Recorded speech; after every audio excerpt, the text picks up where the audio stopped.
Dear students, today we are going to continue our chapter heat with the topic convection. Before starting this chapter, we will discuss the answer of these fill-ups.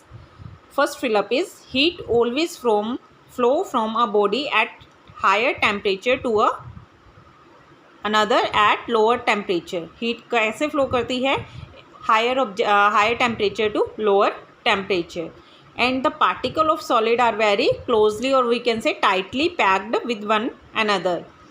Third is the material which do not allow the heat to flow through them easily are called poor conductor of heat. And example of poor conductor of heat are water, air and glass. ठीक है, तो आपने ये कर लेने अपनी book पे भी. And today's topic is convection. It is a transfer of heat. It is a method of transfer of heat from one part of a substance to another by movement of the substance itself. Convection क्या है students? ये heat transfer का एक method है जिसमें substance के particle खुद move करते हैं और हम क्या कह सकते हैं कि सब्सटेंस खुद मूव करता है. और this mode of transfer of heat take place in liquid and gases. देखिए कंडक्शन किन में होता था? सॉलिड पार्टिकल्स में, ठीक है, सॉलिड बॉडीज़ में. और लिक्विड और गैसेस में हीट ट्रांसफ़र किस मेथड से होता है? कन्वेक्शन मेथड से. इसमें सब्सटेंस खुद मूव करता है. सब्सटेंस मूव कैसे करेगा? देखिए अगर आपने एक कंटेनर में वाटर बॉईल करना रख दिया तो जब जैसे जैसे हीट सप्लाई होगी तो पानी क्या करता है, जो नीचे वाला पानी है, सरफेस वाला पानी है, कंटेनर को जो टच कर रहा है, तो वो जल्दी गर्म होता है. और वो जल्दी गर्म होकर क्या करता है, वो ऊपर की तरफ, देखा होगा आपने बहुत बार, ऊपर की तरफ आने लगता है. और जो ऊपर का ठंडा पानी है वो नीचे जाने लगता है.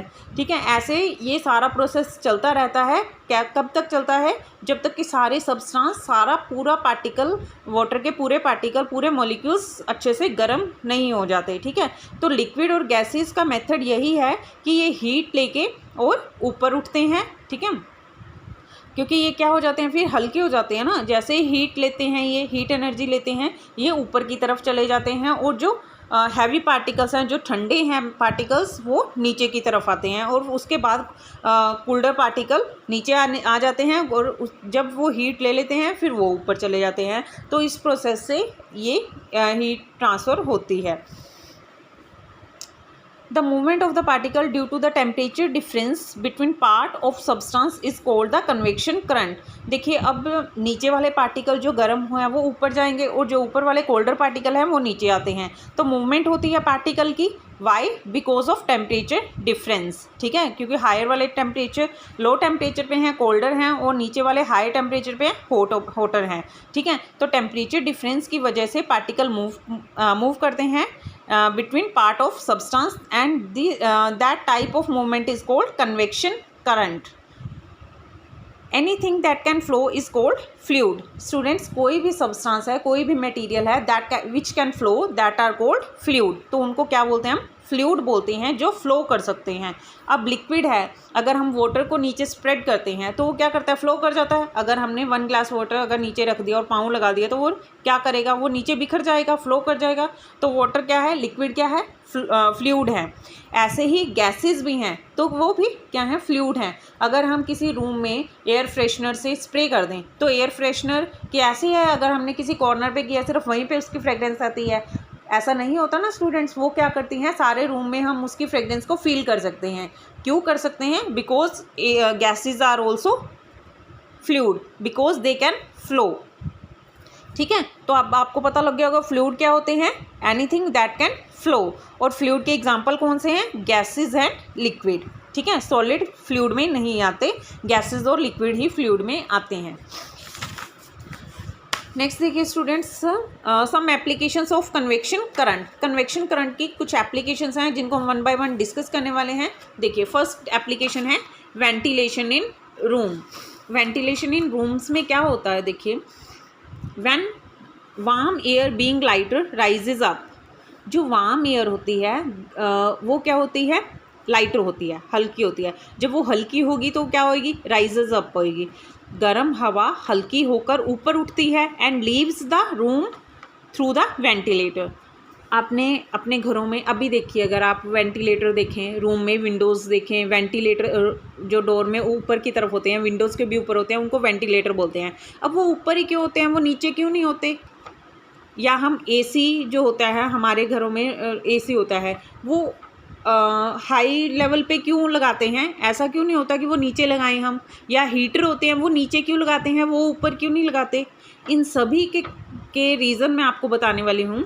देखिए, जो वेंटिलेशन है वो रूम में ऊपर की तरफ क्यों लगाते हैं? क्योंकि वार्म एयर लाइटर होके ऊपर जाएगी, जब वो ऊपर जाएगी तो वेंटिलेशन, उसको विंडो जाने का रास्ता, उसको वेंटिलेटर ऊपर मिलेंगे तो वो इजीली बाहर जा सकती है। ठीक है, सो ventilator are set up in the high level in a room. When air being lighter rises up and leaves the room through this ventilator provided near the wall, or we can say near the ceiling. छत के पास होते हैं ना, तो गर्म हवा हल्की होकर ऊपर जाएगी, ठीक है, और वो सीलिंग के पास, छत के पास जो वेंटिलेटर होते हैं वहाँ से बाहर चली जाएगी गर्म हवा। To make up for this, fresh air from outside enter the room through the door and windows. The convection current so sets help keep the air in the room fresh. जो फ्रेश एयर है, cool air है, वो door से, वो window से अंदर आती है, ठीक है, और जो गर्म हवा है वो ऊपर जाके वेंटिलेटर से बाहर चली जाती है। तो ये वेंटिलेशन का काम हो गया। अब एसी का काम सुनिए क्या होता है।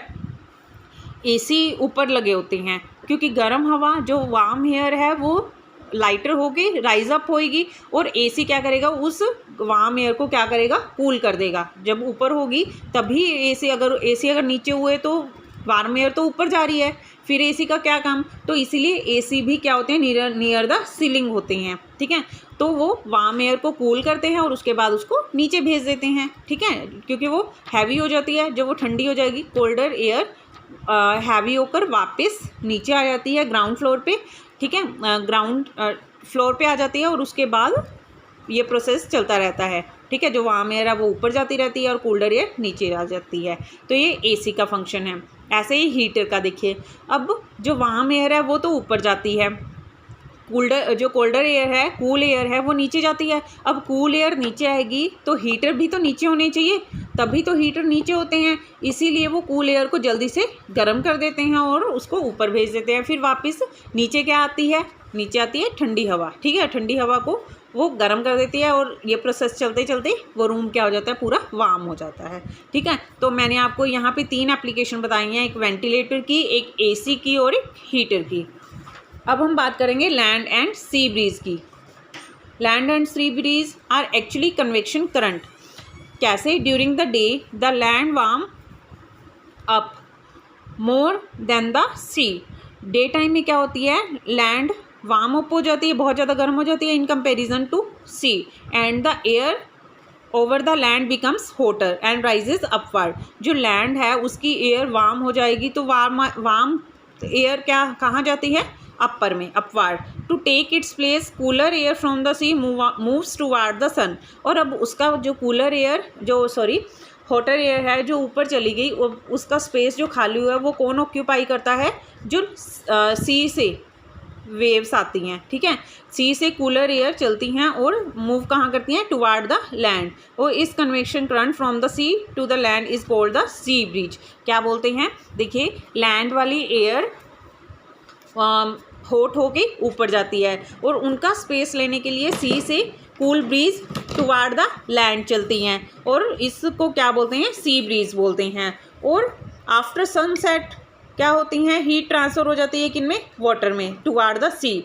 इससे क्या होता है, सी की जो एयर है वो वार्म हो जाती है, और वार्म होके क्या होगी, वो ऊपर जाएगी। फिर वहाँ की कूलर एयर वहाँ का स्पेस ऑक्यूपाई करने के लिए लैंड से कूलर एयर चलती हैं, cooler air from the land start moving toward the sea, और इनको क्या बोलते हैं, लैंड ब्रीज बोलते हैं।